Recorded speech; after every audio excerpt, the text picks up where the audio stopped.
So bago tayo magpasimula, tayo muna ay manalangin sa ating Diyos na buhay. Amang Diyos sa langit, ikaw po ang Diyos sa dakila. Diyos na makapangyarihan sa lahat. Kami dumudulog sa inyo sa hapong ito upang hiningin na pagpalain mong iyong salita, O Diyos. Saka pa mo ito ng healing, saka pa mo ito ng miracle, saka pa mo ito ng deliverance, Panginoon. Saka pa mo ito ng kapangyarihan mo, Panginoon. Pagpalain mo ang YouTube, ang Facebook, ang internet, ang himpapawid. Pagpalain mo, maabot natin yung mga tagapanood, tagapakinig natin.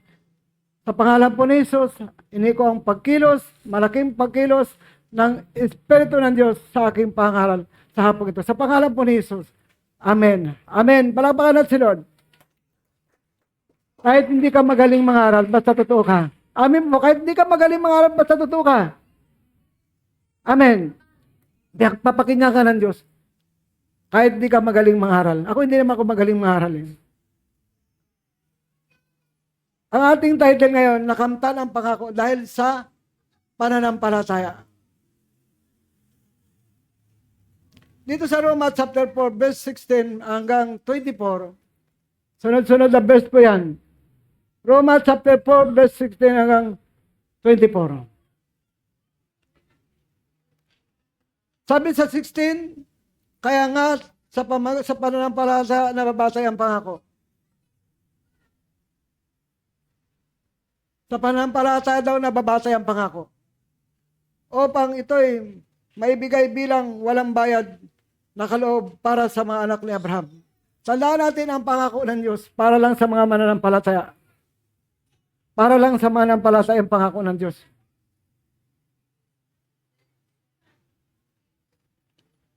Hindi lamang sa masaklaw ng kautusan, kundi pa sa lahat ng sumasampalataya rin tulad ni Abraham. Yung pangako. Sa lahat ng mananampalataya, hindi lang kay Abraham, kundi sa lahat ng mananampalataya. Sapagkat siya ay ama nating lahat. Ama sa lupa, sa pananampalataya. Sa langit, mayroon iba yung ama natin, ang Diyos ang ama natin. Gaya na nasusulat, ginawa kitang ama ng maraming bansa. Nakasulat po kasi yun. Pangako sa kanya ng Diyos yun. Ang pangako ito ay may bisa sa harap ng Diyos. May bisa daw yun, yung pangako na yun, may bisa daw sa harap ng Diyos. Mabisa, may bisa. Na kanyang sinampalatayanan, ang Diyos na bumuhay sa mga patay at lumikha ng mga bagay na hindi pa nilalikha. Sabi sa 18, kahit wala ng pag-asa mag-anak, analig pa rin si Abraham na siya maging ama ng maraming bansa ayon sa sinabi sa kanya ng Panginoon.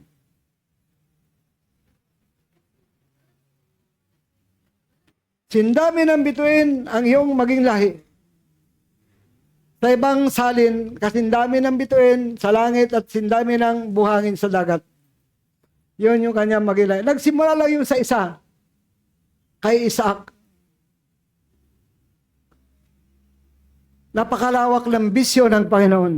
Ng pangitain ng Panginoon para sa maging lahi ni Abraham.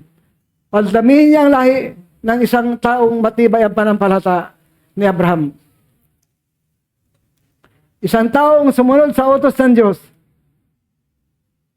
Isang tao na kinilala sa pananampalataya.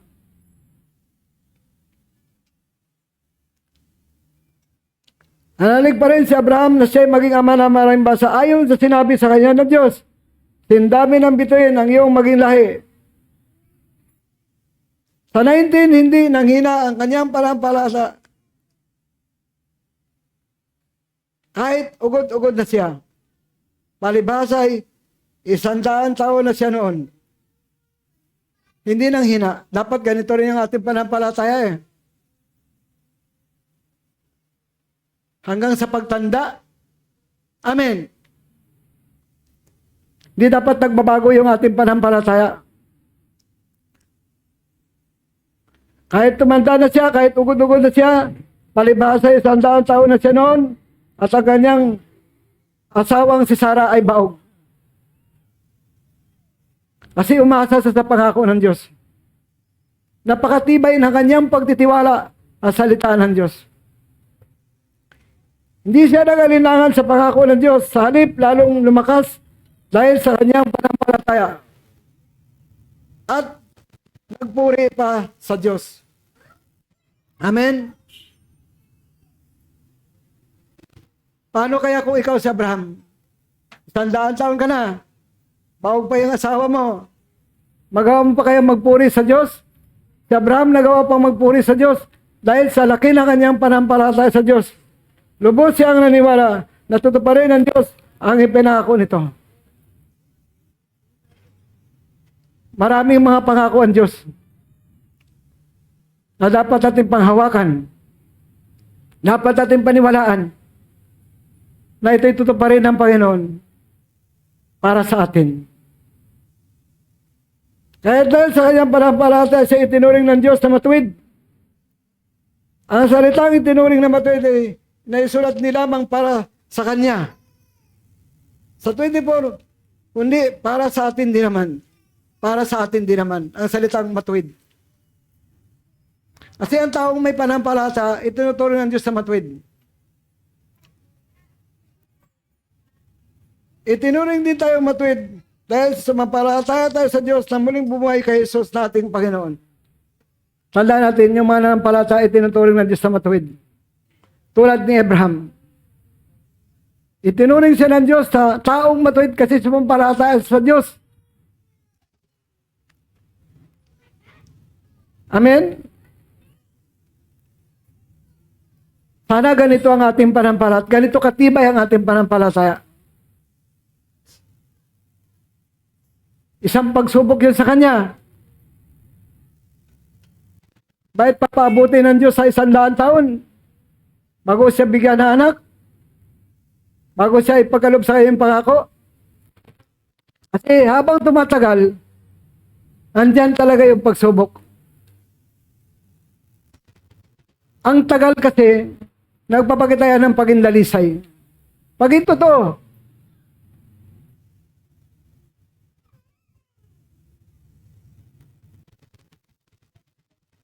yan yung pagsubok sa kanya ng Panginoon. 25 years bago ibinigay ang pangako.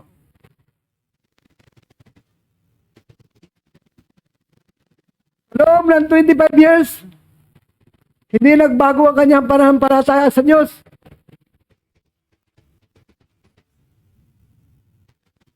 Hindi nawala yung kanyang pangitain na sinabi sa akin ng Diyos, padadamihin ko ang lahi mo mula sa isa, kasindami ng bituin sa langit. Kaya mo bang bilangin yung bituin? Hindi natin kayang bilangin. Yan ang pangitain ng Panginoon kay Abraham. Multiplication. At yung pangako na yan, hindi lang para sa kanya, kundi para sa lahat ng mananampalataya. Tandaan po natin yan. Yung pangako na yan, para sa lahat ng mananampalataya, hindi lang para sa kanya. Nais padamihin ng Diyos ang mga mananampalataya. Kaya lang mayroong kanya-kanyang oras na yung time ng pagkaligtas ng tao, hindi sabay-sabay. Kung nauna ka man, baka kasunod yung asawa mo, kasunod yung mga anak mo. Amin mo ba?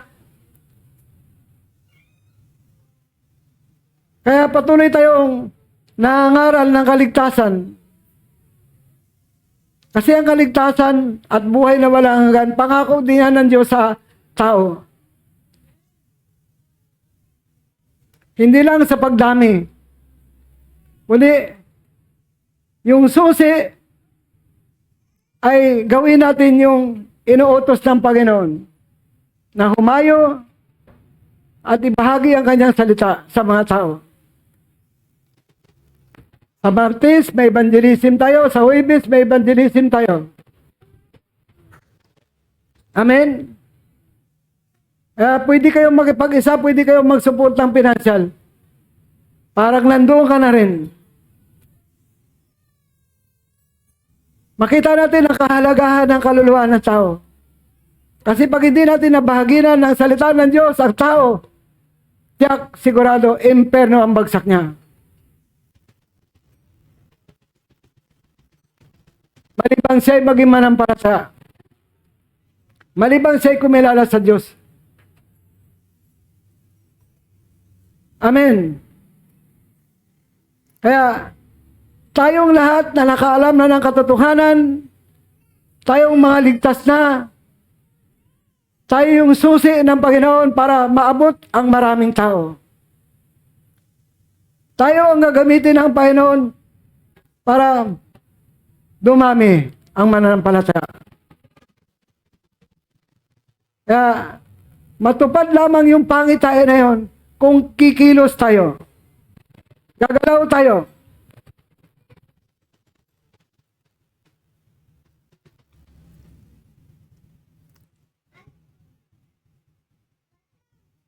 Alam natin na ayon sa Galatia 3:29, kung kayo kay Kristo, kayo mga anak ni Abraham, kayo mga tagapagmana ng pangako ng Diyos. Ang Diyos may pangako kay Abraham. Tayo ba'y kay Kristo? Sino ba kay Kristo dito? Yung iba, hindi nakapakinig? Sino ba dito yung kay Kristo? Taas ang kamay. Lahi ka ni Abraham at kasama ka sa pangako ng Diyos. Yung pangako na hindi lang padamihin, kundi maging sa pagpapala.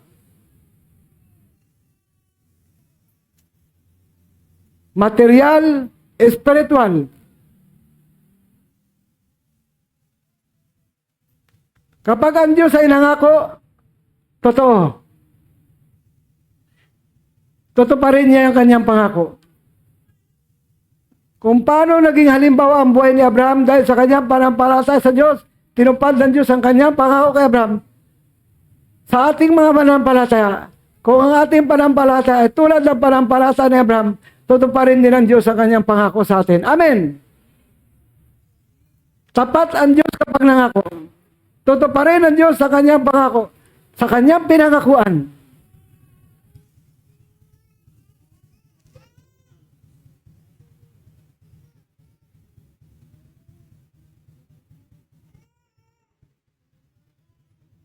Imbis na manghina, dapat maging malakas tayo sa ating panampalataya. Magbasa lagi ng Biblia, manalangin lagi sa Diyos. Amen?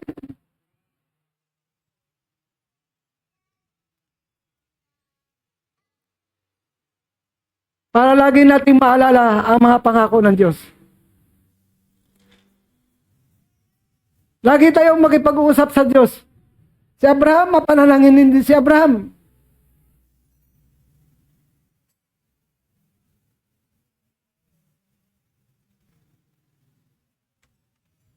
Si Abraham ay nakarating ng napakaraming pagsubok. Bago niya makamit ang mga pangako ng Diyos. Lahat sila halos na naging unang manampalataya ay nakaranas ng mga matinding pagsubok. Pero pumasa sila sa pagsubok. Dito sa unang Tesalonica, chapter 1, verse 2, verse 3, verse hanggang verse 7. Mga taga-Tesalonica, chapter 1, verse 2, verse 3, verse 4. Ang sumulat ito ay tatlo ang nagtulong-tulong. Si Pablo, si Silas, at saka si Timoteo. Ang sabi dito sa verse 2, lagi kaming nagpapasalamat sa Diyos dahil sa inyo. At tuwin ay kasama kayo sa aming mga dalangin. Ang dinadalangin dito ay ang mga taga-Tesalonica. Inaalala namin sa harapan ng Diyos at Ama ang inyong gawa dahil sa inyong panampalataya. Lala natin yung gawa at panampalataya magkasama. Hindi lang puro panampalataya. Naging ganap ang panampalataya kapag mayroong kasamang gawa. Amen. Huwag agad-agad kayo maniwala na pag may panampalataya ka, pasok ka na sa langit.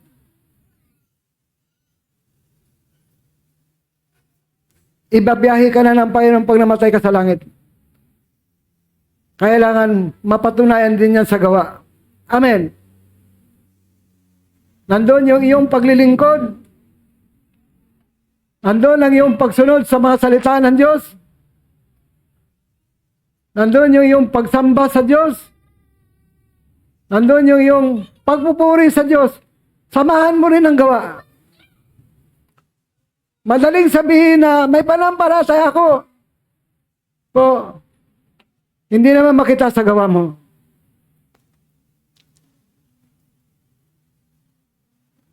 Kaya, inaalala namin sa harapan ng ating Diyos at Ama ang inyong gawa dahil sa inyong panampalataya. Ang inyong pagpapagal dahil sa inyong pag-ibig at ang inyong pagtitiis dahil sa inyong pag-asa sa Panginoong Jesucristo.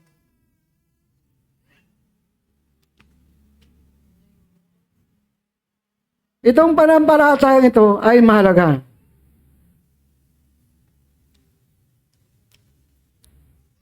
Sabi nga sa Hebreo chapter 12 verse 2, si Jesus ang author ng panampalataya.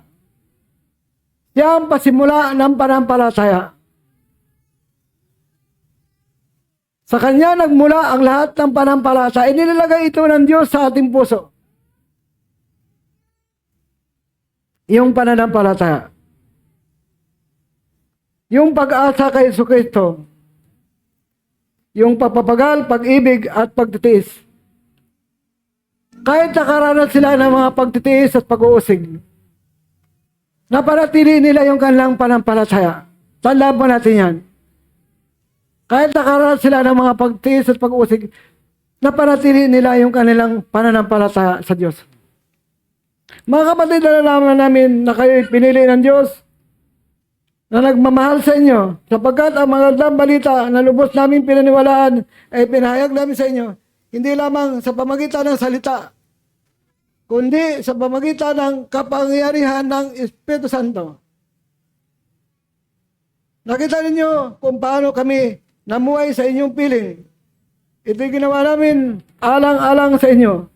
Sinundan ninyo ang aming halimbawa at ang halimbawa ng Panginoon. So, ang pananampalataya ni Pablo, Silas at Timoteo ay namana nila sa Panginoon. Yung halimbawa ng Panginoon.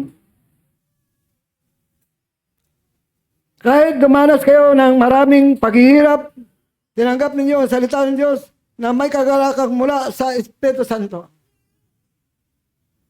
Kasi pag tunay kang manampalataya, kumikilos ang Espiritu Santo sa iyo. Pinupuno ka niya ng kagalakan. Lalo't ikaw sumusunod sa Panginoon. Kaya't naging huwaran kayo sa mga manampalataya sa Macedonia at Akaya. Yung taga-Thessalonica, naging huwaran sa panampalataya sa Macedonia at Akaya. Namana nila ang panampalataya. Kay Pablo, kay Silas, kay Timoteo. Mana-mana lang yan. Diyan sila nakilala sa panampalataya. Diyan sila nakilala sa pagtitiis, sa pagpapagal, sa pag-asa sa Panginoon. Doon sila nakilala. Yung mga taga-Thessalonica. Dapat bawat simbahan mayroong pagkakilalan. Ano ba yung pagkakilalan sa atin? Nagkaisa, magkasama, magkatuwang sa lahat ng mga pangailangan natin. Kaya nga pag may mga problema, may mga namamatayan, nagtutulong-tulong kami sa buhay. Kasi ang patay, wala na pong pag-asa yun. Dapat tayong lahat ay nagkakaisa sa ganun.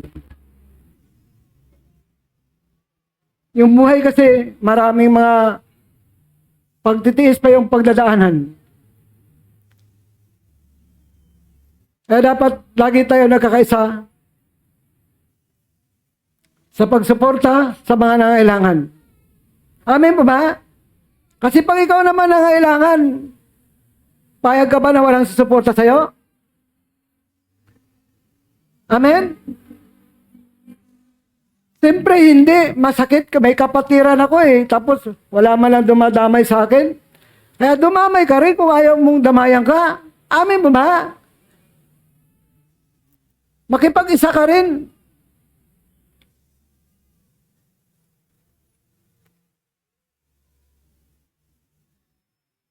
Kaya yan ang magandang paugali na ituturo natin.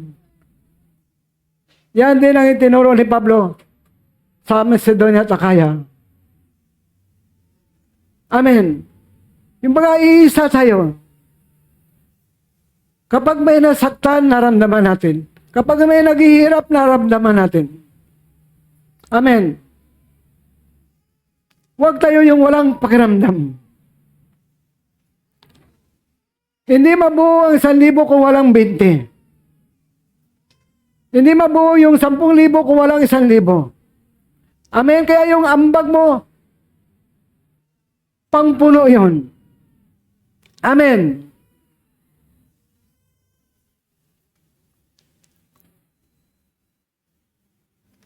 Dapat makita sa atin yung pagkakaisa, magkasama, magkatuwang sa lahat ng bagay. Maging sa ating mga responsibilidad. Napakarami nating responsibilidad. Ang pagtulungan sa pagbuhat ng pasanin ay utos yan ng Panginoon. Galatians 6, verse 2. Isa yung ating damdamin, isa yung ating isipan. Yan ay kalooban ng Diyos. Kaya, yung taga-Tesalonica, naging huwaran sa panampalataya sa Macedonia at Akaya. Dito naman sa 2 Corinto 8 verse 7. 2 Corinto 8 verse 7. Ang pinag-uusapan dito yung Macedonia at Akaya. Isinulat lang ito sa Corinto parang challenge sa kanila. Kasi iba espiritu ng Corinto. May paging kuripot. Hindi talaga ito sa Corinto kasi ang pinag-usapan dito sa 2 Corinto 8, Macedonia at Akaya. Mayaman kayo sa lahat ng bagay. Sabi diyan, masagana, mayaman. Sa panampalataya, sa pagpapahayag, sa kaalaman, sa kasipagan, sa inyong pag-ibig sa amin. Doon sila mayaman. Doon sila masagana. Masagana sila, mayaman sila sa panampalataya, sa pagpapahayag, sa kaalaman, sa kasipagan, sa pag-ibig. Sa mga apostol. Yan, doon sila mayaman. Ang karakter na ito, yung ugali ito, nakopya ito sa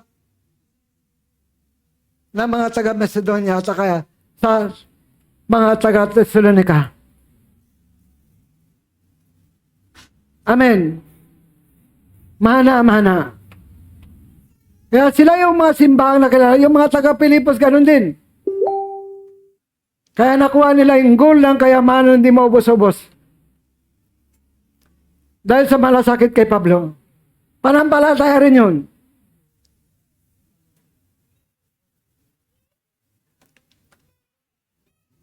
Kaya laging nangunguna ang panampalataya. Kasi yung panampalataya ang mag-uudyok sa atin para sumunod sa Panginoon. Amen ba ba? Amen.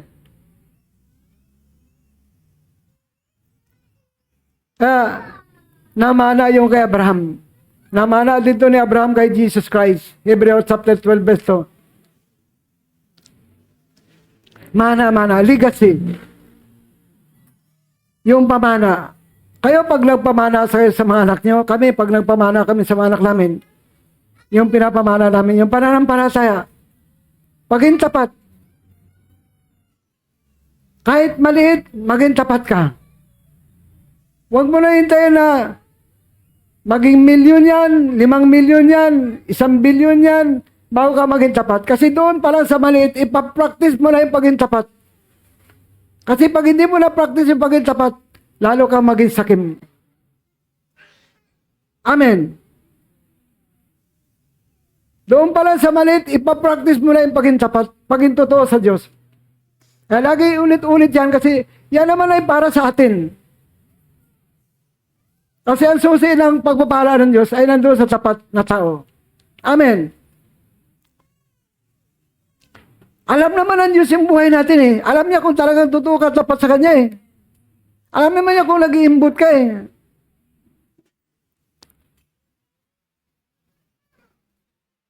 Kaya ako, yung halimbawa ng buhay ko, kahit 20 yan, 50 yan, 100 yan, tapat ako. Hindi ko na pinatatagal sa kamay ko yung hindi sa akin. Amen. Kaya ang Diyos na lang ang nakakaalam sa atin. Kung kayo'y totoo, kung kayo'y tapat.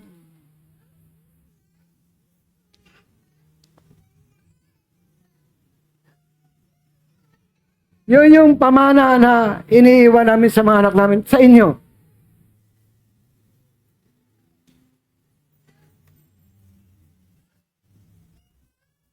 Dito sa Deuteronomio 8, verse 17, verse 18.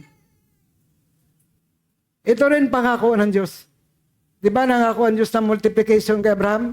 Padamihin ko ang iyong anak at apo, asin dami ng bituin, buhangin sa dagat, ang iyong maging lahi.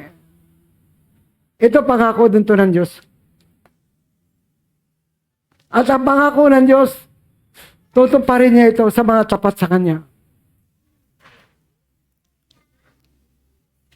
Deuteronomio chapter 8, verse 17, verse 18. Kaya nga huwag na huwag ninyong isipin na ang kayamanan ninyo, ibunga na inyong sariling lakas at kakayanan. Ito'y bili ng Lord sa Israel noong panahon. Kaya pag kayo umaman, huwag niyong isipin na yan ay bunga ng inyong sariling lakas at kakayanan. Huwag kayong magmalaki. Para din to sa atin. Huwag kang magmalaki pag pinagyaman ka ng Panginoon. Subalit, alalahanin ninyong si Yahweh na inyong Diyos ang nabigay sa inyo ng lakas upang yumaman kayo. Ginawa niya ito bilang pagtupad niya sa kanya pangako sa inyo mga ninuno, Abraham, Isaac at Jacob. Yan yung pangako ng Diyos kay Abraham, Isaac at Jacob. Kasi hindi lang naman ang pangako sa pagpadami ng lahi, kundi maging sa material na bagay, nangako ang Diyos. Kaya, ano man mangyari, huwag kang magbago sa iyong panampalataya. Panghawakan mo lagi, i-claim mo lagi yung kayamanan ng Diyos, i-claim mo lagi yung kalakasan ng Panginoon, kalakasan physical, kalakasan spiritual, at kakayanan ng Panginoon. At yung higit yung pangako ng Diyos, panghawakan mo. Amen. Huwag kang magbago ng iyong panampalataya.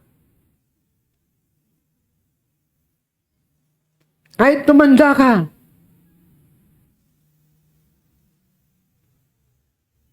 kasi pag naging tapat ka sa Diyos, ang henerasyon mo maging tapat din sa Diyos. Yung mga anak at apo mo maging tapat din sa Diyos. Kasi yung pamana mo sa kanila. Amen. Amen mo ba?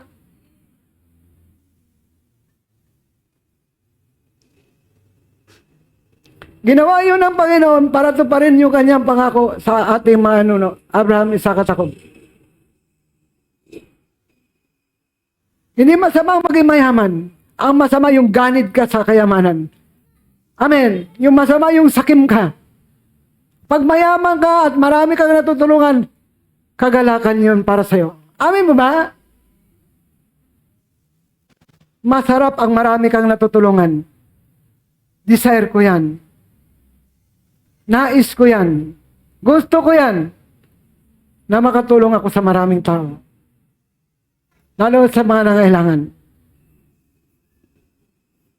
Kaya, alam ba yung chapter na ito sa verse na ito, 18 years ko na itong pinanghawakan. Matagal ng taon.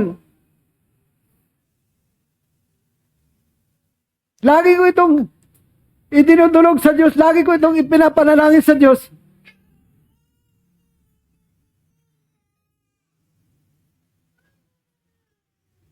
Amen.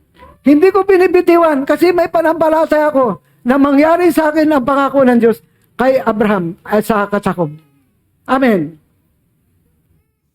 hanggang sa pagtanda. Tulad ni Abraham, 100 taon na, ugod-ugod na, hindi niya binitiwan yung pangako ng Diyos sa kanya. Napakatibay na kanyang panampalataya. Napakatotoo niya sa Diyos. Napakatapat niya sa Diyos.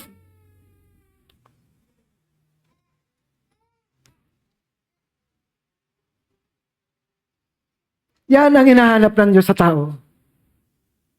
Yung naniwala ka sa kanyang salita, yung naniwala ka sa kanyang pangako.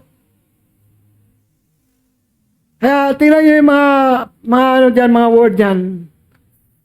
Biblical yan. Ilagay sa mga hamba, ilagay sa mga bahay. Para lagi mo maalala. Lagi kang magbasa ng Biblia, lagi kang mag-pray. Lagi kang makipag-usap sa Diyos.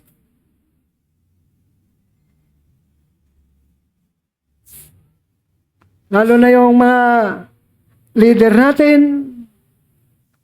Kasi kayo, nagme-ministeryo kayo, maka-encounter kayo ng mga binarang kinulam.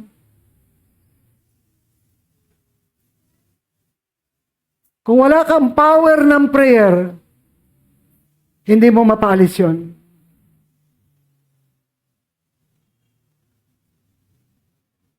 Hindi mo pwedeng titingnan lang yun. Kasi kakaawa talaga.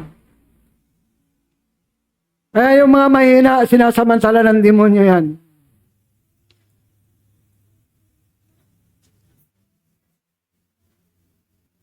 Mahina ka kasi. Kaya sasamantalain ka talaga ng demonyo. Amen.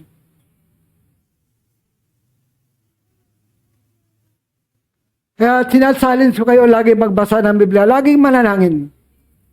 Kasi yun yung lakas natin. Yung prayer, wag yung pagkakain mo, natutulog ka na lang. Mag-pray ka muna.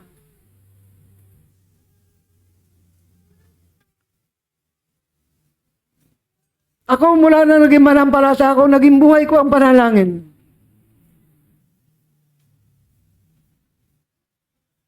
Yun na yung naging ugali ko.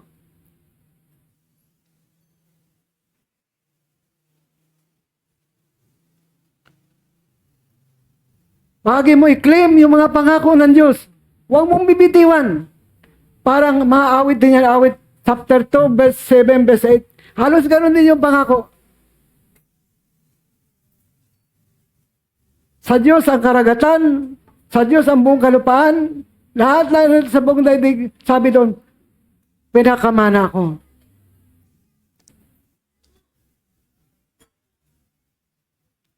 Ipapractice mo ang iyong pananampalataya. Kahit mahirap, ipractice mo. Maging tapat ka kahit kaunti. Ipapractice mo. At makikita mo ang pagkilos ng Diyos sa buhay mo. Kahit gaano makalaki ang problema, sumunod ka pa rin. Pansinin mo yung mga taga-Thessalonica, maraming pagtiis, maraming pagsubok, maraming pag-uusig. Pag binabasa mo kabuuan nun, may pag-uusig sila eh.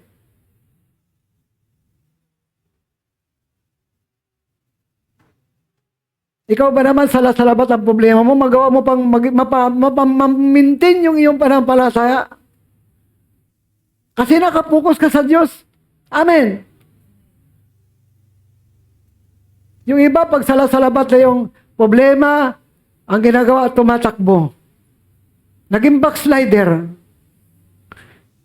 Parang sinisisi pa ang Diyos, babalik sa bisyo.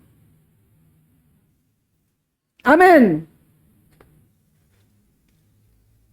Huwag mo sisihin ang Diyos, ikaw may mali doon.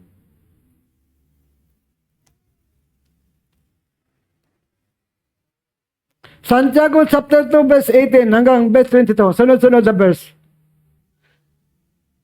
Ngunit may magsasabi, may panampalataya ka at may gawa ko. Pinag-uusapan dito ang panampalataya at yung kasamang gawa. Ipakita mo sa akin kung paano maaaring magkaroon ng panampalataya na walang gawa. At ipapakita ko naman sa iyo ang aking panampalataya sa pamagitan ng aking mga gawa. Kasi may mga nagturo, puro lang panampalataya. Kung hindi kumbinsido si Santiago doon, kailangan ng panampalataya, mayroong kasamang gawa. Amen. Pag may panampalataya ka, namatay ka, biyahing langit ka na, hanapan ka pa ng Panginoon ng gawa.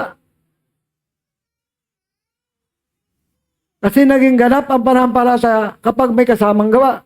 Amen. Sumampalataya ka sa Diyos, sa isa, di ba? Mabuti. Mabuti naman. Ang mga demonyo rin. Ang mga demonyo man ay may panampalataya rin.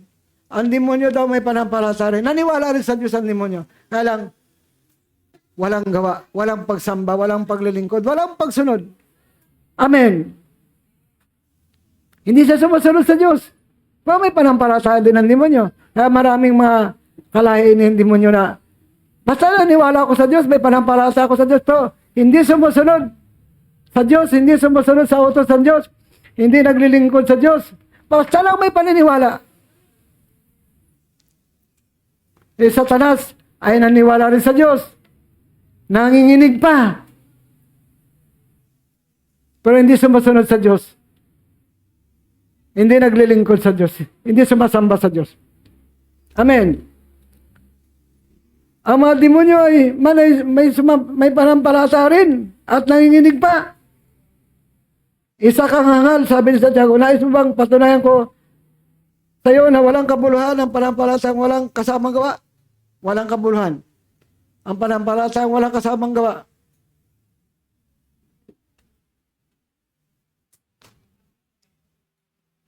Patay, baog. Walang kabuluhan. Kaya pakita mo yung gawa mo. Yung pagsunod mo. Hindi ba ang ating amang si Abraham, inalimbawa ni Santiago si Abraham, ay tinuring na Diyos sa matuwid dahil sa kanyang gawa nang ihandog niya sa dambana ang anak niya si Isaac? Yun yung kanyang gawa, yung kanyang pagsunod. Yun yung kanyang gawa, yung kanyang pagsunod sa utos ng Diyos. Dito makita ng magkalakip ang kanyang pananampalataya at ang kanyang gawa. At naging ganap ang kanyang pananampalataya dahil sa kanyang gawa. Amen. Dito daw makikita na magkalakip ang kanyang pananampalataya, magkasama ang kanyang pananampalataya at mga gawa. At naging ganap ang kanyang pananampalataya dahil sa kanyang mga gawa. Amen. Ay huwag niyo sabihin, diyan ako nag-church, pananampalataya ako. Tapos, hindi ka naman nakikita ng pagsunod. Minsan kulang yung pagsamba. Hindi kompleto yon. Yung pagtitipon. Nais kasi ng Diyos, makipagtipon tayo sa Kanya. Nais ng Diyos na makipagtipon tayo sa Kanya. Nais ng Diyos na sundin natin yung Kanyang mga salita. Amen. Madaling sabihin na manampalataya ka. Kahit yung mga hindi manampalataya, ay pwede rin sabihin yan. Naniwala ako sa Diyos. Kilala ko ang Diyos. Pero hindi mo makita ng pagsunod. Hindi naghahandog sa Diyos. Hindi nagbibigay ng kanyang bahagi sa gawain ng Panginoon. Paano masasabi na manampalataya yan?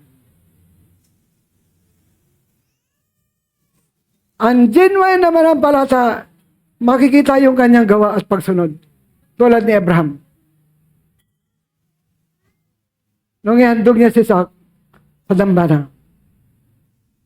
Mabigat na pagsubok yun.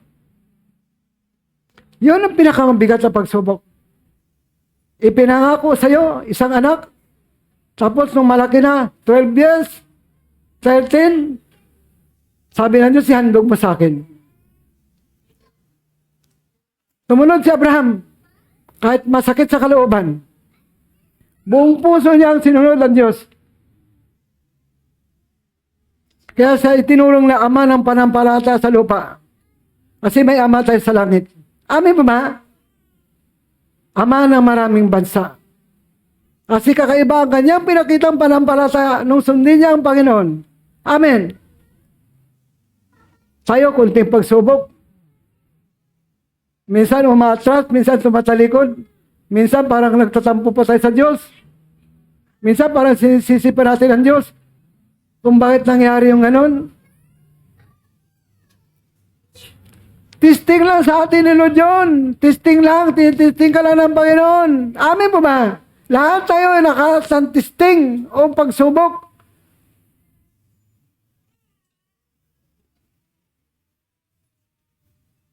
Minsan sinusubok tayo ng baha, ulan, init, apoy. Sabi sa Maawit 66, verse 10 hanggang 11-12, minsan pinaubayan tayo sa kamay ng kaaway, minsan natatakot tayo. Kung hindi tayo pinababayaan ng Panginoon, amin po ba? Amen.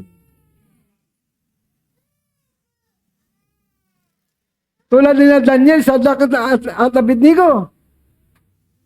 At yung marami pa. Ipinaubaya sila sa 7 bis sa pinitapugon. Hinayaan sila ng Diyos na matapon doon. Kung alam natin, niligtas sila ng Panginoon, si Daniel sa kulungan ng Leon, hinayaan ng Diyos na may tapon sa kulungan ng Leon. Minsan parang pinabayaan ako ng Diyos. Naglilingkod naman ako sa Diyos. Minsan nagkakasakit tayo. Nanalangin naman ako sa Diyos, naglilingkod naman ako sa Diyos, ba't ako nagkasakit? Amen.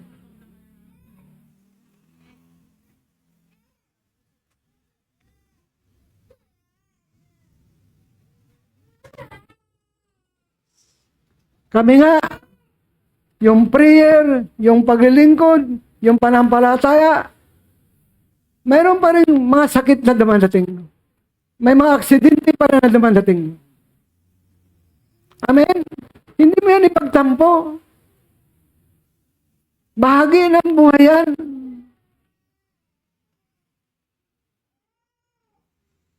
Tingin mo wala kang pagkukulang? Sa Diyos walang pagkukulang, pero tayo maraming pagkukulang. Amin po ba?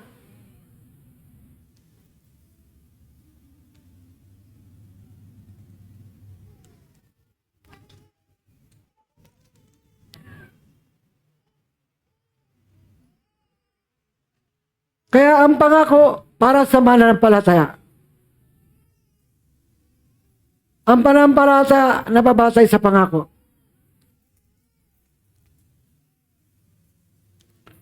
Para sa mga anak ni Abraham o sa mga lahi ni Abraham.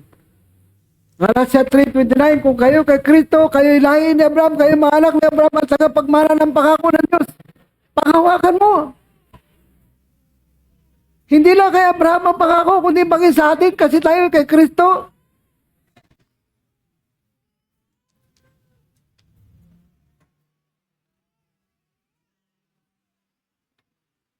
Amin mo ba? Marami mga verse sa Biblia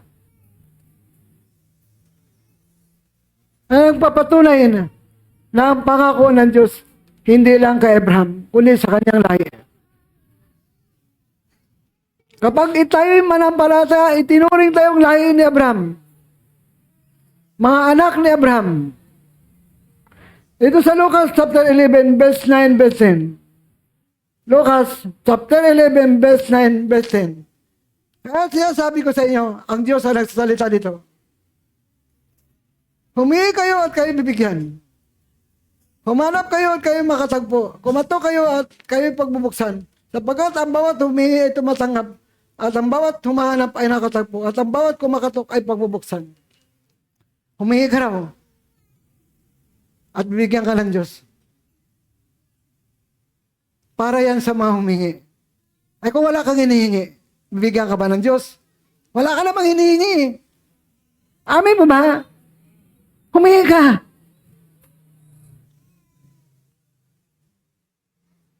Yung kagalingan, hinihingi yan.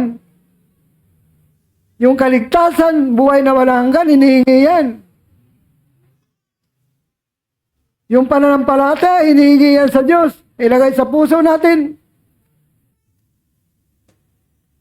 Yung pamilya natin hindi naliligtas pa, hinihingi yan sa Diyos, hinihingi yan. Yung kasaganaan, hinihingi din yan. Ang sabi ng Biblia, kung yung anak binigay, anong bagay hindi kayang ibigay ng Diyos? Kung yung anak si Kristo binigay, sinakripisyo, anong bagay na hindi kayang ibigay ng Diyos? Kaya lang yung pagbigay ng Diyos, minsan, minamature tayo. Kasi marami ang humingi, answered prayer, mabuhay ang panampalataya, tumalikod sa Lord.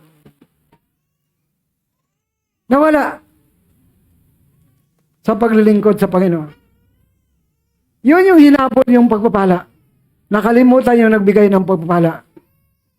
Amen. Dapat hindi tayo dapat ganyan.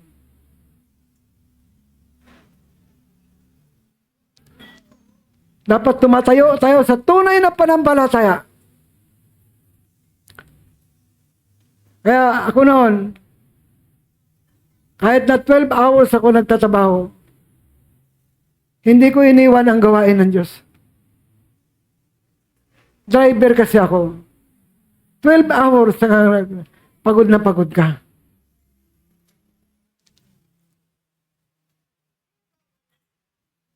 Tapos, mangangaral pa ako. Magba-Bible study pa ako. Halos kulang ako sa tulog. Yung tulog ko sa loob ng isang linggo, sa isang araw, halos 3 oras lang. Yung pagtitiis, yung sakripisyo, alam ng Diyos yan. Kaya alam ko rin yung sakripisyo ng mga manggagawa ng Panginoon. Kaya minsan lang, lamang tulog. Amen. Sa loob ng 6 na araw, sa bawat araw, 3 oras lang tulog ko. Natitipon yung antok ko at pagod. So dahil sa compassion ko, na-overcome ko, compassion ko sa kaluluwa, pagmamahal ko sa kaluluwa. Amen. Nakayanan ko dahil sa lakas ni Kristo sa akin, nabigay. Amen po ba? Kasi pag mayroon kang compassion, bibigyan ka ng Lord ng lakas. Extra lakas.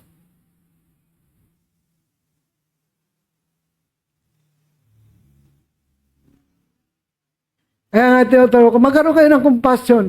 I-practice niyo yung compassion, i-practice niyo yung panampalataya, i-practice niyo yung prayer.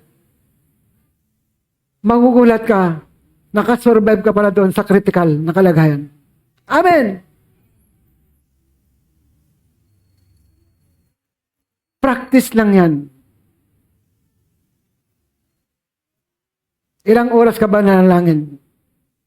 1 oras? Gawin mo 3 oras. Pag na-overcome mo yung 3 oras, kaya mong dagdagan ng 1 oras. 4 na oras. Kung kaya mo pa rin, gawin mo 5 oras. Yung nagbababad ka pa sa presensya ng Diyos. Pinapadama mo sa Diyos na totoo ka sa Kanya. Amen mo ba?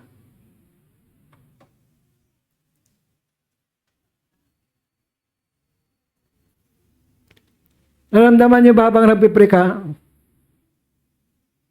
Naramdaman mo yung hirap? Habang lumuluhod ka? Umiiyak ka?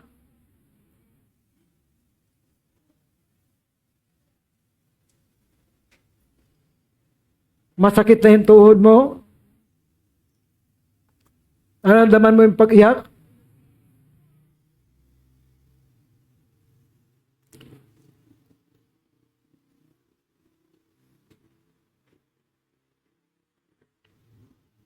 Para lang sa tao?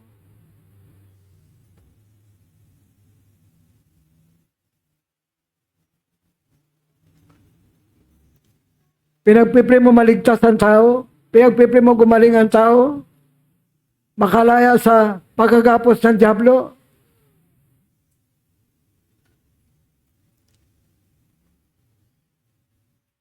Amen. Maramdaman mo yung pag-iyak, yung paging totoo.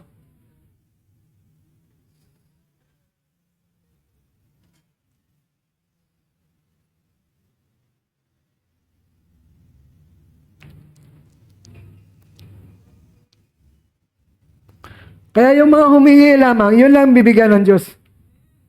Kapag wala kang hinihingi, ba't ka naman bibigyan ng Diyos? Wala ka namang hinihingi sa Kanya. Marcos 11:24, Matthew 21:22, ano mang hiningi ninyo sa inyong panalangin kung maniwala ka sa prayer na yan? At tatanggapin mo ang iyong panalangin, ang iyong kahilingan.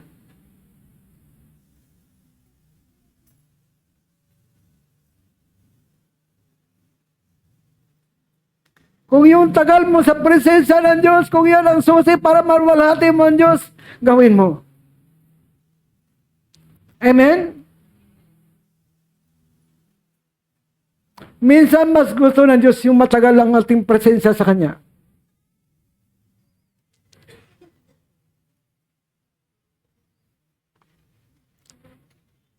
Yung prayer yun nagpapalakas sa atin. Nabababad tayo sa presensya ng Diyos.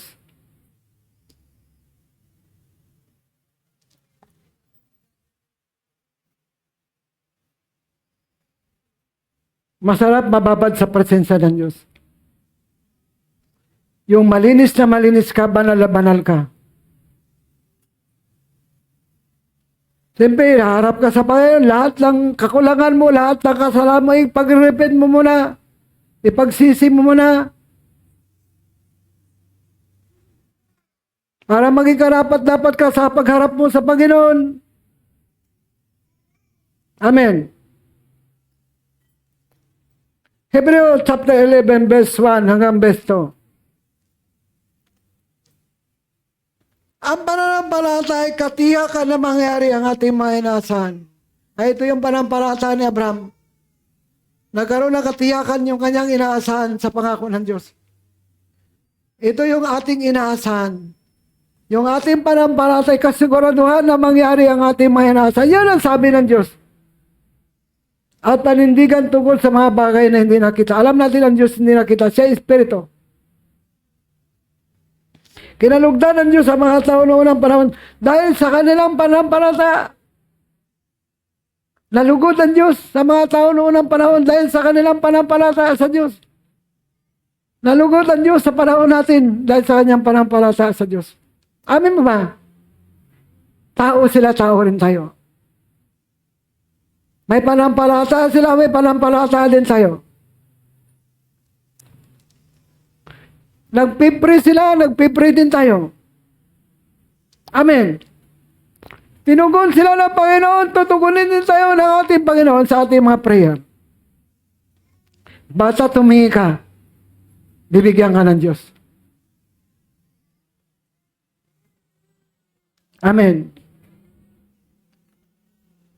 Huwag kang aasa na tatanggap ka kung hindi ka humingi sa Diyos. Minsan ang paghingi natin, proseso. Napansin natin, binigay na pala ng Lord, pero parang minsan hindi natin napapansin yun. Answered prayer na pala tayo. Marami palang answered prayer tayo. Kung pa hindi natin napapansin, hindi natin ipagpasalamat sa Diyos. Yung pagtugon niya ng ating mga panalangin. Kaya nga ito, sa mga leader pag Bernes, sabi ko lahat ng prayer request na ilagay nyo dyan. Maniwala ka. Hindi ako nangako, ang Diyos nangako. Hindi ko salita ng Diyos yan. Amen. Amen po ba? Kaya kayo kung may mga prayer request kayo, ilagay nyo dito. Kung naniwala ka sa Diyos, ilagay mo dito.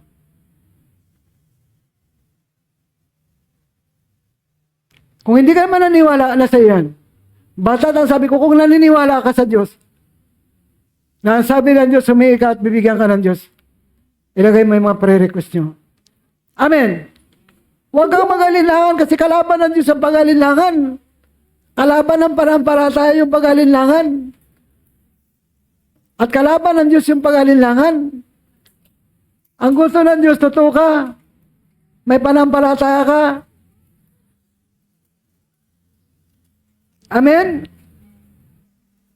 May nagpe-request ng house and lot.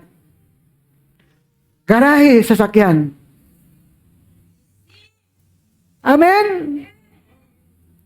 Siyempre, pag may bahay, may garahe, may sasakyan. Ano na, puro bahay lang.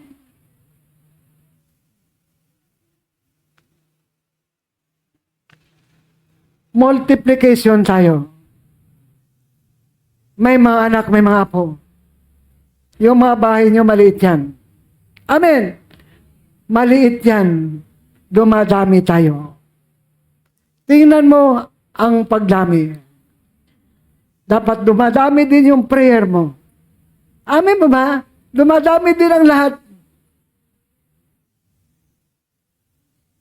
Ako, 7 anak ko. 7 anak ni Mr. Elsa. 7. Isang bahay lang mahilingin ko.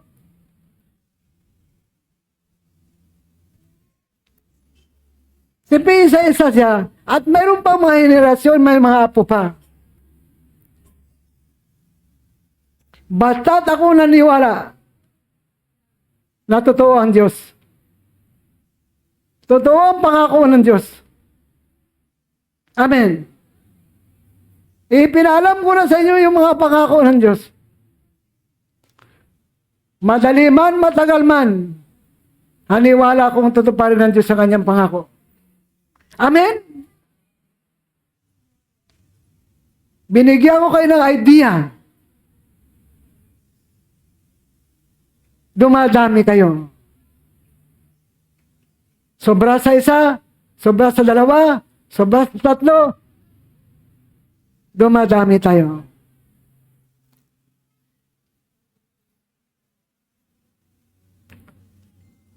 Basta't ipamana nyo yung panampalataya. Ipamana nyo yung pagsunod. Ipamana nyo yung paging tapat. At ang Diyos ay maging tapat din sa iyo. Amen po ba? Wala akong tanging may pamana sa inyo. Kundi yung paging totoo, yung paging tapat at yung paging manampalataya. Kasi ang manampalataya, yun yung katiyakan na mangyari ating inasahan. Tiyak yun, sigurado yun. Kung sasabihin man ng iba, paano kung hindi mangyari? Basta't naniwala ako sa Diyos. Basta't nalugod ang Diyos sa akin, sabi sa besto, kinalugdan ng Diyos sa mga tao na unang panahon dahil sa kanilang panampalataya sa Diyos. Amen! Hindi ako nagkulang. Hindi man mangyari, ang mahalaga na lugod ng Diyos sa akin dahil sa akin panampalataya. Ganon din sa inyo. Amin mo ba? Kung ako naniwala ko, talagang tutuparin ng Diyos sa kanyang pangako. Kasi, ang Diyos ang nagsalita. Binabantayan ng Panginoon yung kanyang salita.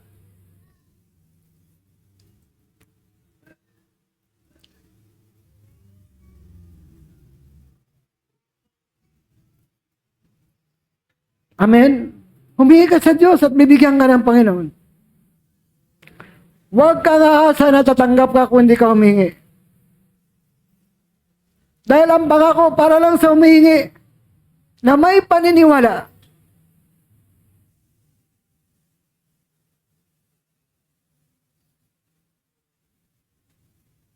Basta't naniwala ka sa Diyos, aniwala ka sa iyong panalangin,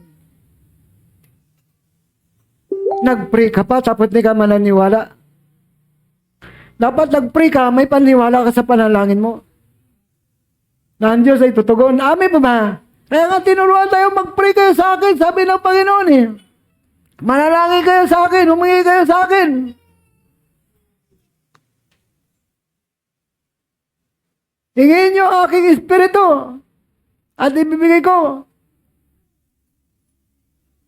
Lucas 11 verse 11, 12. Pinangako din niya ang kanyang espiritu. Ipinangako din niya ang kaligtasan. Ipinangako din niya ang buhay na walang hanggan. Sa mga mananampalataya, ipinangako niya ang kagalingan. Ipinangako niya ang mga himala. Amen po ba? Noon nandito si Kristo sa lupa, puro deliverance ang ginawa niya. Pagpapalaya sa mga pagkagapos ng masama.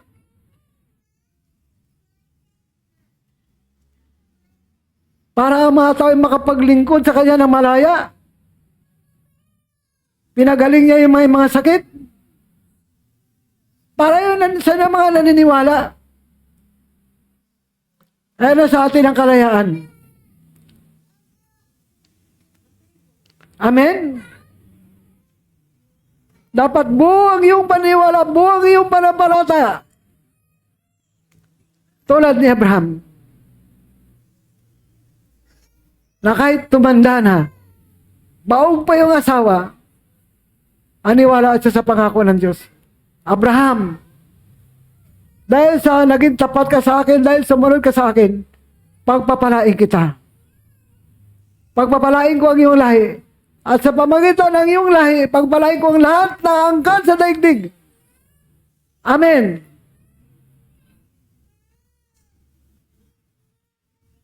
Hindi lang napatukoy yun doon sa multiplication, sa pagdami ng lahi ni Abraham. Uli maging sa pagpapalang pangako. Kasi ang gusto ng Diyos, maanak niya ay hindi mahirap. Amen po ma? Kaya patuloy ko tinideklara yan. Ikaw, tatay, nanay, gusto mo bang ang anak mo mahirap?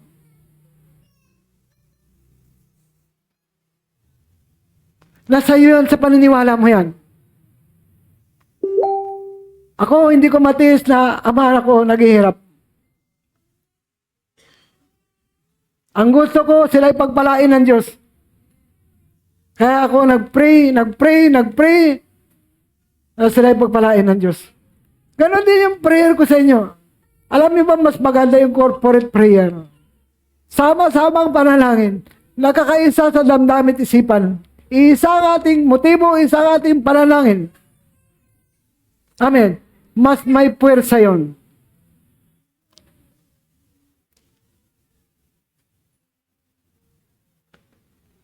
Mas may puwersa yung sama-samang panalangin. Mas madali ang pagtugon ng Panginoon. Amen? Mas maganda lahat naniwala sa salita ng Diyos. Mas maganda lahat may panampalataya sa Diyos.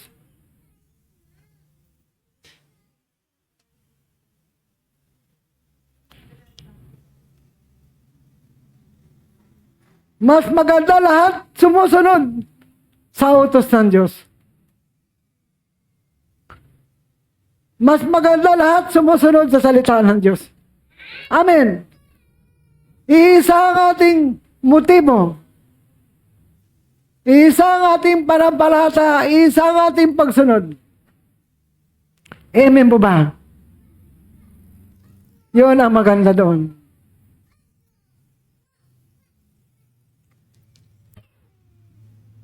Mas malakas yun.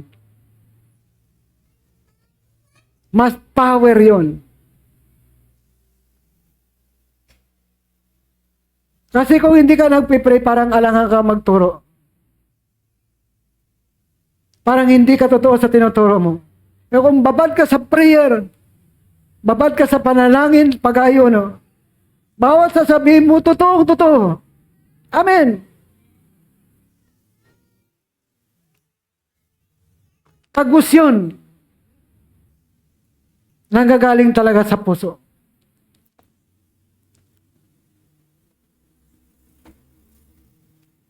Kasi kapag hindi ka totoo sa tinuturo mo, alangan ka.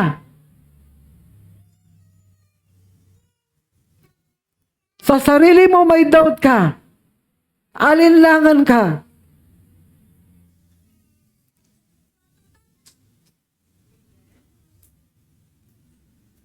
Alam niyo yung ano yung Exodo 15 verse 26. Sabi doon, kung buong puso niyo akong susundin, yung aking mga utos at tuntunin, ako ang maging magagamot niyo. Dati, alinlangan ako. Kasi parang hindi ko kayang masunod ang utos ng Diyos. Parang hindi ko masunod yung tuntunin ng Panginoon. Parang doubt talaga ako, yung bago-bago pa lang ako. Kung habang tumatagal, binubulay ko, kailangan mo lang pala talaga maging totoo. Amen.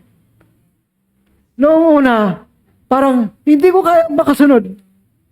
Buong puso susundin ang utos, buong puso susundin ang tuntunin ng Panginoon. Parang doubt ako. Parang hindi ko kayang magturo. Sinamahan ko ng malalim na prayer. Pag-ayuno. Ayan. Nakuha ko. Kailangan na pala talaga maging totoo tayo sa Diyos. Amen. Ako, hindi ko dati may turo yan.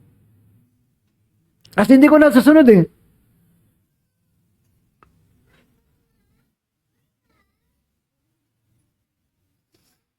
Ba mo, susundin mo yung buong utos, buong tuntunin.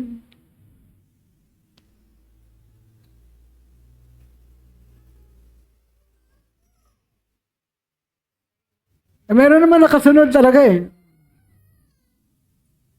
Kaya nga si Josue, nadala niya ang kanyang henerasyon sa pagsunod sa Panginoon. Laging inuulit-ulit yung kautusan para hindi makalimutan. Kaya nakamit nila yung kaginawaan at pagtatagumpay. Kaya lang yung mga huling lahi na talagang hindi sumunod.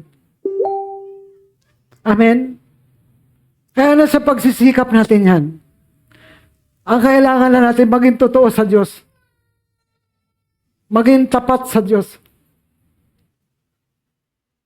At yung maging totoo natin, maging tapat natin, ituro natin sa ating mga anak. Ipakita natin sa kanila yung maging totoo. Amen. Praise the Lord. Tulad ni Abraham, hindi nanghina ang kanyang panampalataya. Kahit 100 taon na siya, ugod-ugod na, bahog pa yung kanyang asawa, dapat bibitaw na siya. Pero lalong tumibay ang kanyang panampalataya. Habang tumatanda, lalong tumitibay. Amen? Kaya tayo habang tumatanda, lalong tumitibay. Amen! Lalong lumalakas ang ating panampalataya. Pagtitiwala sa Diyos. Hindi yung pagkila ka tumanda saka naman nanghina. Dapat lalong umiinit yung ating panampalataya.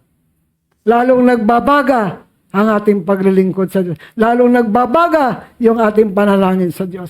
Amen! Kaya may prayer na ito, nagbabagang panalangin. Nag-aapoy na panalangin.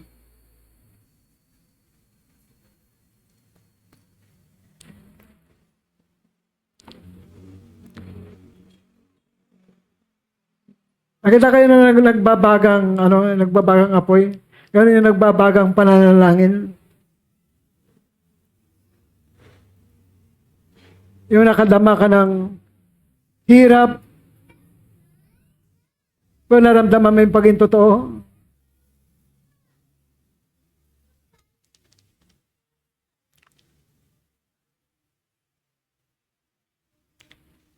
Amen? Tayo po'y ahawit sa Panginoon.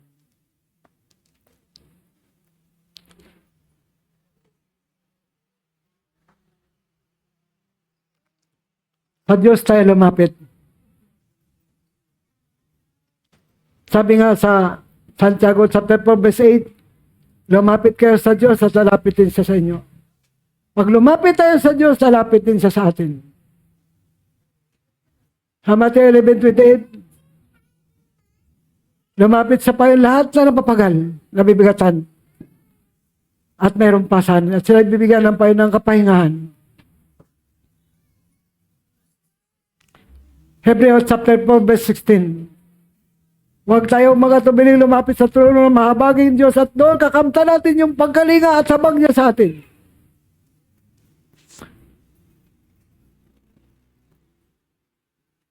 Lahat tayo aawit sa Panginoon.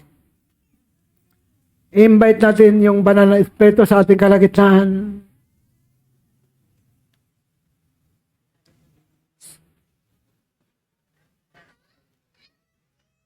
Hingin natin sa Diyos ang kagalingan, hingin natin sa Diyos yung himala, yung kalayaan, yung gapo sa mata, gapo sa isip, gapo sa puso, gapo sa kamay, gapo sa paa. Baka may mga gapos kayo, hindi nyo nakikita. Yung gapos ng takot, gapos ng pag-alinlangan, gapos ng kawalan ng katapatan, mga gapos yan na masama.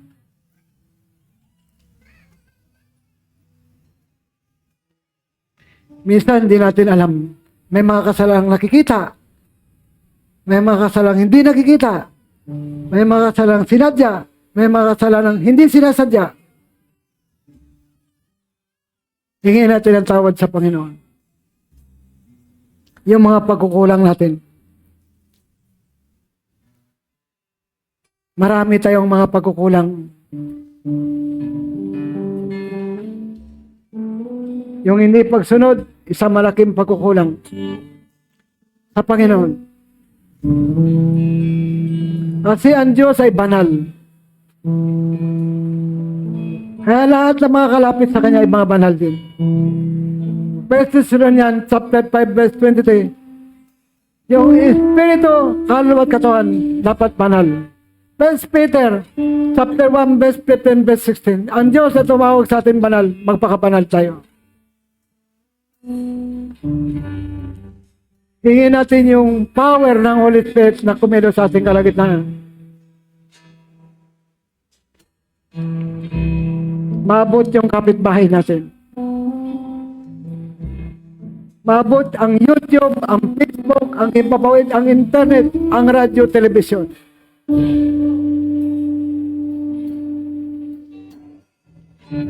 Maabot ng kapangyarihan ng Espiritu ng Diyos. Maabot ng power ng Panginoon. In Jesus' name, in Jesus' name.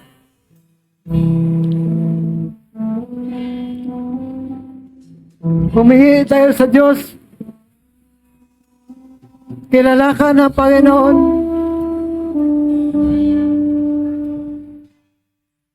Alam ng Diyos yung ating mga motibo. Sa motibo lang magkaalaman tayo. Nababasa ng Diyos ang laman ng ating isip, ang laman ng ating puso. Wala tayong may tatago sa Kanya.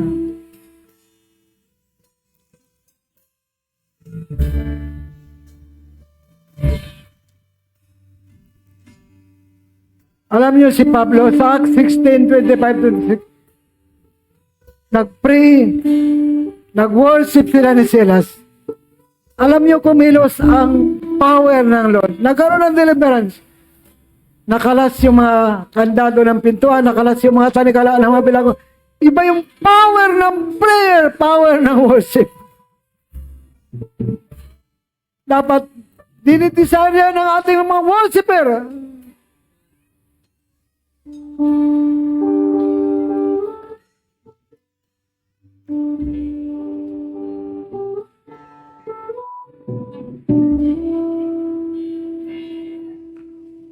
Lord, ang prayer, worship, mayroong deliverance. Nagpapalaya ang Panginoon. Lumindol ng malakas. Lahat ng tanikala nakalas. Pati bantay pindo, nakalas yung tanikala sa kanya. Naligtas siya. Kasama kanyang pamilya.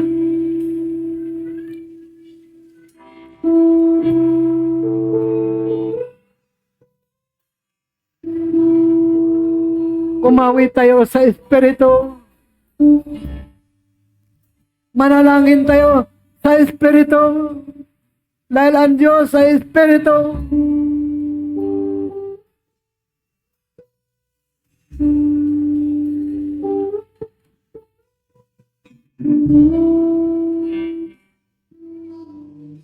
Yes, hallelujah, hallelujah, hallelujah, hallelujah.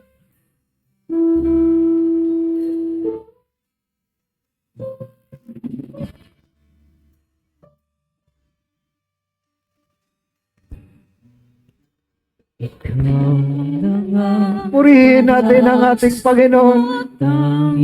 Panginoon Diyos, awitan natin ang ating Panginoong Jesucristo. Tanggapin mo, Diyos, ang aming pagpupuri, panalangin mo. I-answer prayer mo kami.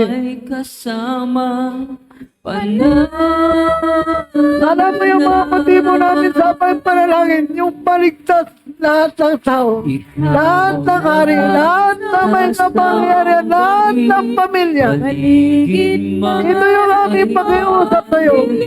Ito yung aming kahilingan sa'yo. Ito yung aming panalangin sa'yo. Ito yung aming pagsusumamo sa'yo. Sulirain man ang lagi kong aawitan. Yung kontinente ng Afrika, mga bansa sa Afrika. Kontinente ng Asia, mga bansa sa Asia. Kontinente ng Europe, mga bansa sa Europe. Kontinente ng North America, mga bansa sa North America. Kontinente ng Oceania, mga bansa sa Oceania. Kontinente ng South America, mga bansa sa South America. Nabot ng salita ng Diyos. Ang pag-ibig mo, magpagaling ka, maghimala, magpalaya. inibig mo, Hindi ko ang kapangyarihan ng Diyos na kumilos sa aming kalagitnaan. Maabot ang lahat ng tagapanood, tagapakinig natin. Lahat. ikaw ang pag-asa ko, tanging ikaw ang buhay ko, Jesus. Hindi namin ang karunungan mo, Diyos. Hindi namin na palakasin mo kami. Ilugog mo sa amin ang Espiritu mo. Pagpasay mo kami, O Diyos, ang Espiritu mo. Pagpasay mo kami ng apoy mo. Ikaw Pagpasay mo kami ng nagalakan mo. Hindi mo ang pagkilos ng Espiritu ng Diyos sa aming kalangitan.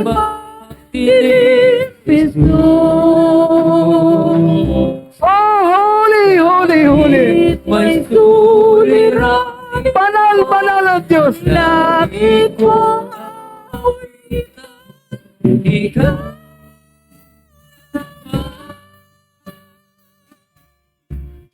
kahit kailan, Di ka nagkulang. Biyaya mo sa amin. Hingilan sa Diyos ang lahat ng mayroong pananampalataya. ibig mo Mag-pray tayo ng pananampalataya. sa amin. Sa Diyos ang mayroong pananampalataya. Inibig mo kami noon pa man, kahit kailan. Ikaw nagmula, biyaya mo sa amin laging lahat. Pag-ibig mo sa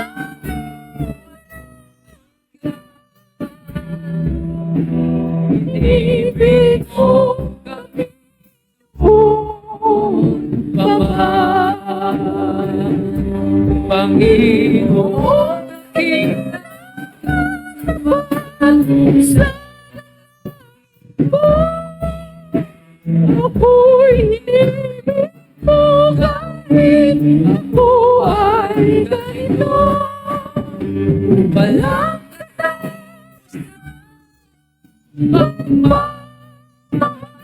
mo, walang pinipili ang puso mo. Panginoon, sa daing ko, ako'y inibig mo kahit ako ay ganito. Walang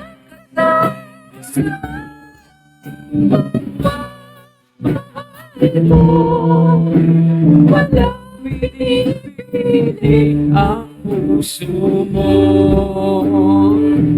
Kahit kailan di ka nakulang, biyaya mo sa akin laging lahat. Ang pag-ibig mo sa akin walang hanggan.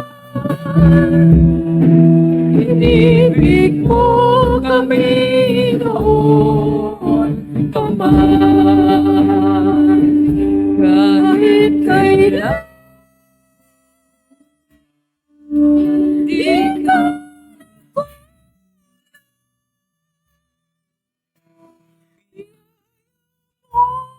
sa amin laging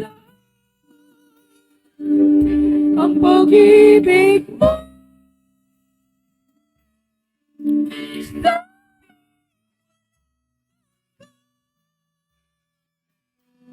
inibig mo paman. Hindi ko ang power ng deliverance, Panginoon. Revival sa deliverance. Alisin mo yung mga gapo sa mata, gapo sa isip, gapo sa kamay, gapo sa puso, gapo sa paa. Palayain mo ang mga tao mo sa lahat ng gapos ng masama.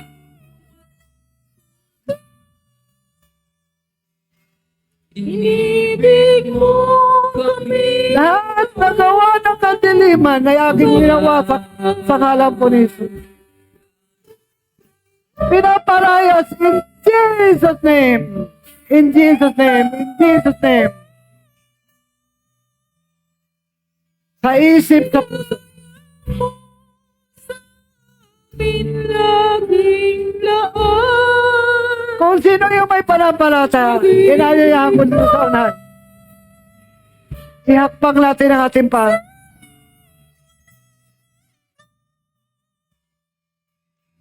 Inibig mo kami. Hindi ko ang power ng Holy Spirit.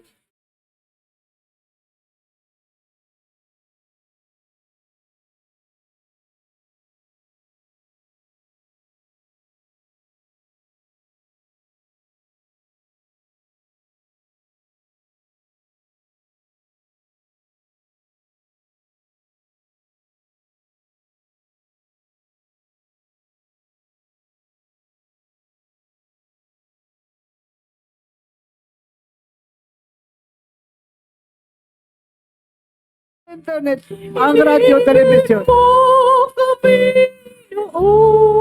ang pagliligtas ng Panginoon na gagawin sa sangkatauhan, ang pagpapalaya ng Panginoon.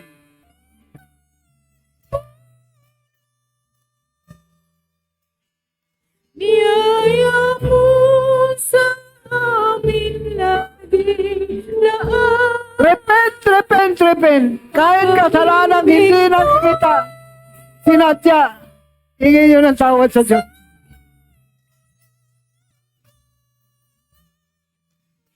Lahat ng pagkukulang, lahat ng kasalanan, hingin ng tawad sa Diyos. Repent, repent, repent. Magsisi. Yung mga pisyo, ipagsisi natin. Kasalanan yan. Gawa ng laman yan.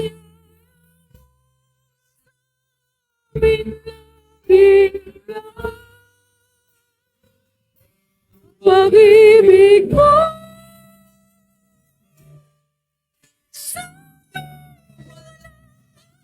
Hinihingi namin ang Espiritu ng Diyos kumilo sa aming kalagitnaan. pag-ibig mo kami Hinihingi namin ang Espiritu ng Diyos pamahal. na siyang pupuspo sa amin. Na siyang magbigay ng kagalakan sa amin. Na siyang magpapagaling sa amin. Na siyang maghihimala sa amin.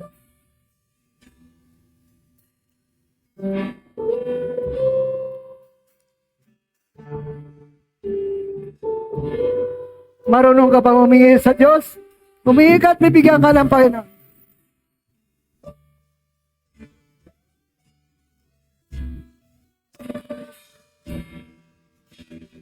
Pagpalain mo siya, Panginoon.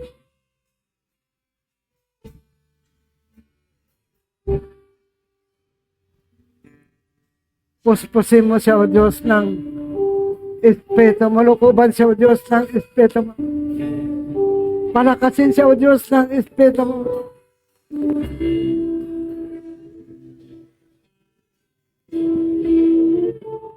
Hini ko ang pagkilos ng Espiritu ng Diyos. Lukuban sila ng Espiritu ng Diyos. Puspusin sila ng Espiritu ng Diyos. Puspusin sila ng kagalakan ng Espiritu ng Diyos. Hini ko ang healing sa puso. Sinasaway ko ang anumang gawa ng kasalanan sa buhay ng bawat taong papatungan ng kamay ko. Itagos mo Lord ang anointing mo mula ulo hanggang talampakan. Hindi ko ang power ng prayer, power ng Holy Ghost. Ang kapangyarihan ng Diyos. Pumilo sa bawat papatungan ng kamay ko.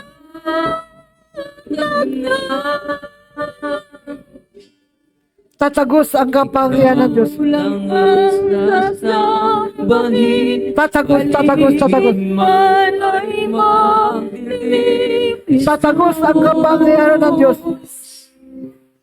Kahit may Ang paglukob ng Espiritu ng Diyos, ang power ng Holy Ghost. Tatagos mula ulo hanggang talampakan.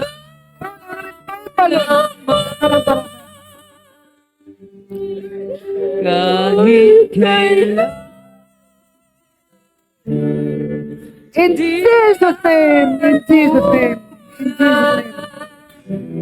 In Jesus' name, in Jesus' name. sa amin laging laan ang In pag-ibig Jesus' name. In Jesus' name. Touch. sa amin walang hanggan. Inibig mo In Jesus' name. Hindi ko ang power ng prayer.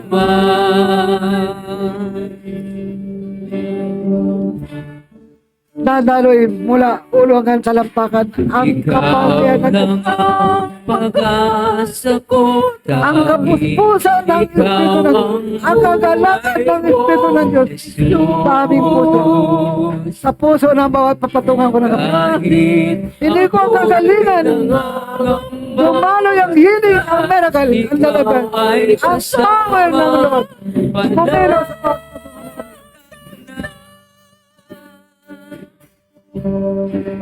ikaw lang ang sasabahin, paligid man ay makinig, Jesus.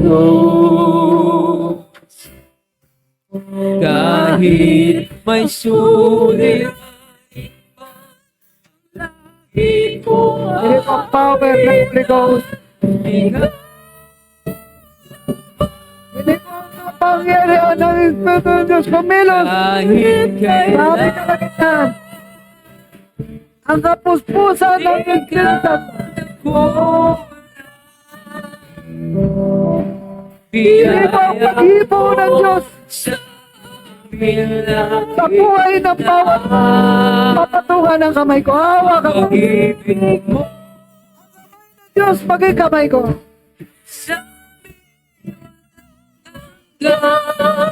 Mangusap ka nun sa aming puso. Inibig mo kami noon pa man, kahit kailan.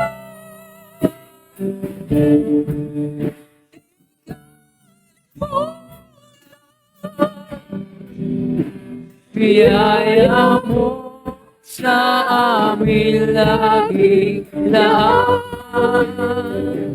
Ang pag-ibig mo sa amin hanggang. Ibig mo kami noon paman, Panginoon dakil. Sa Diyos, kilos sa kapag Ako'y ibig mo kahit ako ay ganito. Walang katapusan kilos sa Diyos, ang paglupa ng Espiritu ng Diyos. walang pinipili ang puso mo. Panginoon, dakila katapan sa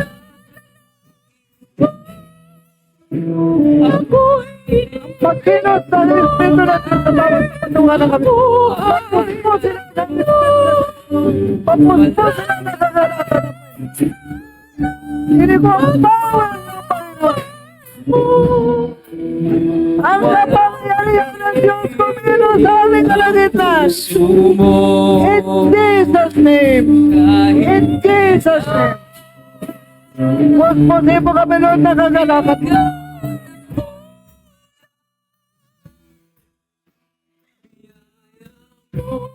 Sa aking nabiglaan ang pag-ibig mo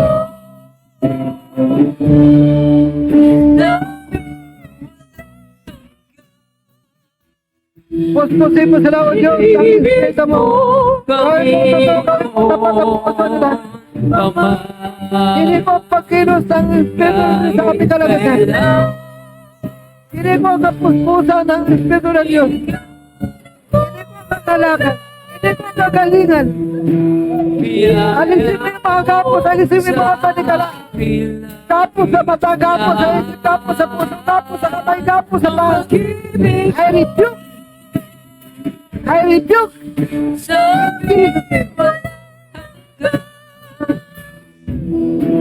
inibig mo kami noon pa man, kahit kailan. Pili ko lang ang presensya mo sa aming kalagitnaan. Biyaya sa amin laging lahat. Ang pag-ibig mo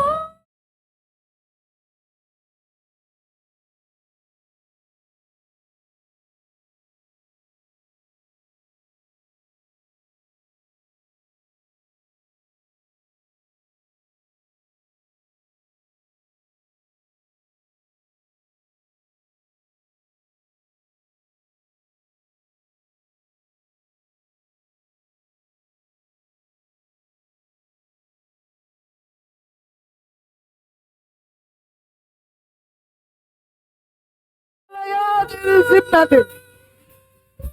Ang kapuspusan ng Espiritu ng Diyos ay i-receive natin. Yung kalakasan ng Panginoon.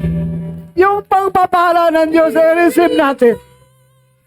Yung proteksyon ng Panginoon sa ating buhay, sa ating pamilya. Iligtas na Panginoon ang lahat ng tao. Lahat ng hari, lahat na may kapangyarihan. Lahat ng pamilya. 1 Timothy, chapter 2, verse 1, hanggang verse 4. I-receive natin lahat.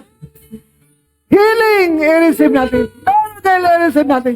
Pagpapala, i-receive. Kasaganaan, i-receive natin. Pagtatagumpay, i-receive natin. Proteksyon ng Panginoon sa ating buhay, i-receive natin. Hallelujah. Paniwalaan niyo ang salita ng Diyos.